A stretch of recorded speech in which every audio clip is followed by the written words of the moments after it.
Maksud kecil yang ketiga pula adalah unsafe situation ataupun situasi yang tak selamat.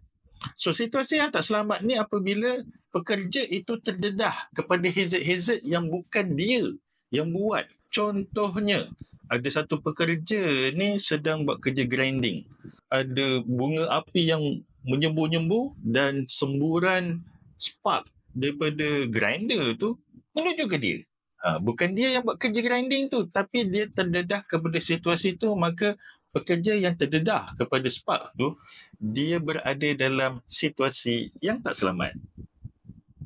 Contoh yang lain juga seperti pekerja yang sedang membuka kotak sambil dikelilingi di sekelilingnya forklift yang sedang bekerja.